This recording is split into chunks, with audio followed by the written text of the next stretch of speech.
आज हम बात करेंगे मूलाधार चक्र के बारे में। षट चक्रों में यथाक्रम मूलाधार प्रथम चक्र है। 6 चक्र जो हमारे होते हैं उनमें पहला चक्र मूलाधार चक्र कहलाता है। इसे मूलाधार पथ या मूलाधार चक्र के नाम से भी जाना जाता है। यह पथ कमल अर्थात सुषुम्ना नाड़ी के मुख द्वार से जुड़ा हुआ होता है। इसका स्थान शरीर में लिंग जननेंद्रिय के नीचे तथा गुदा मल द्वार के ऊपर कंद स्थान के पास होता है। यहीं पर अपान वायु भी स्थित रहती है। इस चतुर्मुख पुट में सोने के 4 रक्तवर्ण पत्र हैं। जो यह चक्र है मूलाधार चक्र, इसके 4 मुख हैं, सोने के रक्तवर्ण पत्र हैं। यह पद अधोमुखी नीचे की ओर है। चारों पत्रों में क्रमशः वम सम शौ तीनों प्रकार के शौ हैं। इसकी कांति सौंदर्य सुवर्ण धातु अर्थात सोने के समान तेज युक्त है, प्रकाशवान है। इसमें एक श्लोक आता है, अथाधार पद्मम सुषुम्नास्य लग्नम जजाधो गुदोर्ध्वा चतुष्षोडपत्रम अधोवक्त्रमुद्यत सुवर्णाभवर्णे व्रकारादिशान्तेर्युतं वेदवर्णे। यह 1/4 का श्लोक है। अगर हम इस श्लोक की बात करें तो आधार पद्मम अर्थात आधार स्थान पर, जो इसका मूल स्थान है, वहाँ पर कमल के अर्थात पुष्प निर्मित है। सुषुम्ना से लग्नम अर्थात चारों ओर 4 पत्र हैं और यह वही उस स्थान पर है जहाँ कंद और सुषुम्ना का संधि स्थल है, दोनों जहाँ पर मिलते हैं।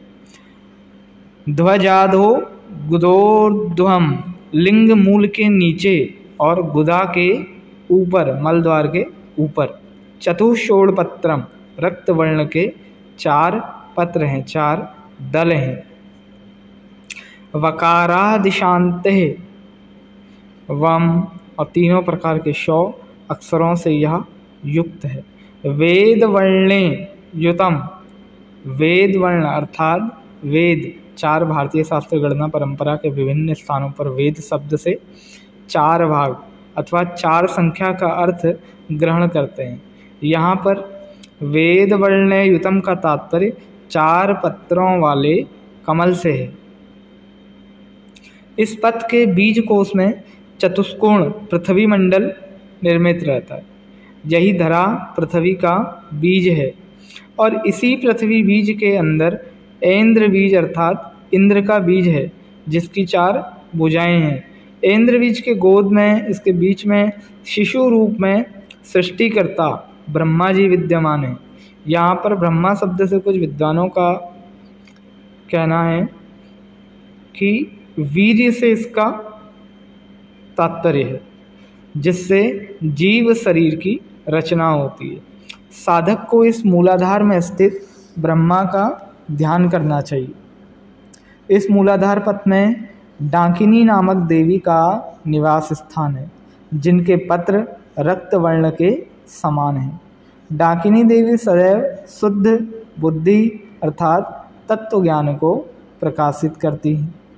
इसी स्थान पर कुंडलिनी शक्ति निवास करती है, जो श्वास और प्रश्वास के द्वारा जगत के प्राणियों को जीवित रखती है। इसी स्थान पर त्रिकोण के मध्य स्वयंभू लिंग हैं। या नीचे की ओर मुख किए हुए द्रवित गीले स्वर्ण के सदृश कोमल और सुंदर कांतिमान है। इसका उदय ज्ञान, ध्यान और योगाभ्यास से होता है। यहाँ पर जो देव निवास करते हैं वे ठीक उसी प्रकार आहतपूर्ण रूप से हैं जैसे मानो काशी भगवान शिव की सबसे प्रिय नगरी में से है काशी। इस स्थान को स्वयंभू काम स्थान माना जाता है।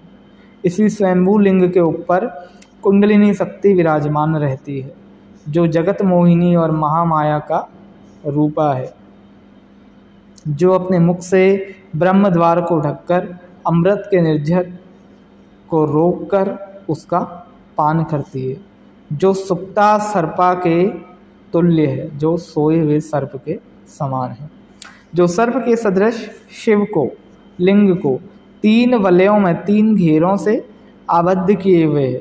यही विद्यमान शक्ति जो जीव और जीवात्माओं को जीवित रखती है और ब्राह्मरी रूपी नाद को उत्पन्न करती है। और वाणी की कारणभूता है, अर्थात वाणी शब्द की ध्वनि उत्पन्न करने वाली शक्ति, इस शक्ति को उत्पन्न करने में कारण है। अगर हम बात करें मूलाधार चक्र में ध्यान करने से क्या फल प्राप्त होते हैं, तो इस प्रकार मूलाधार चक्र में इन सभी जो चीज़ें अभी हमने बातें करी उन सब का ध्यान करते हैं। तो मूलाधार चक्र में स्थित परम शक्ति अर्थात सर्पिणी रूप कुंडलिनी, जो हमारी कुंडलिनी शक्ति है वो सर्प के समान कुंडली मारे हुए सोई हुई है। इसकी आभा सुंदरता करोड़ों सूर्यों के प्रकाश की भांति है। जो साधक इस शक्ति का ध्यान करता है वह उसी शक्ति के समान हो जाता है। उस साधक को क्रम से वाक सिद्धि प्राप्त होती है। उसकी वाणी माधुर्य और रस से ओतप्रोत रहती है। मनुष्यों में वह इंद्र के समान सहसा सभी विद्याओं का विनोदी सम्मान करने वाला हो जाता है। ऐसा साधक सदैव निरोगी और स्वस्थ रहता है। ऐसे साधक की अंतरात्मा दिन रात ईश्वर के महाआनंद में डूबी रहती है। अर्थात ऐसा साधक शब्दों का नियामक होने के कारण सम्मान पाने योग्य बन जाता है। ऐसे साधक की वाणी में यदि कोई व्याधि अथवा दोष विद्यमान है तो वे भी समाप्त हो जाते हैं। जैसा कि आचार्य पूर्णानंद यति जी ने षट्चक निरूपण में इसका व्याख्यान किया है, तो उन्होंने इसमें बताया है। ध्यात वैत मूल चक्रांतर विवरल सत्कोटि शौर्य प्रकाशम वाचामिशो नरेन्द्र सभवति सहसा सर्वविद्या विनोदि आरोग्यम तस्य नित्यम निर्वधि चमानंद चित्तांतरात्मा वाक्ये काव्य प्रबंधे सकल सुरगुरून् सेवते शुद्धशीला। यह भी फर्स्ट ऑब्लिक का 13 श्लोक है।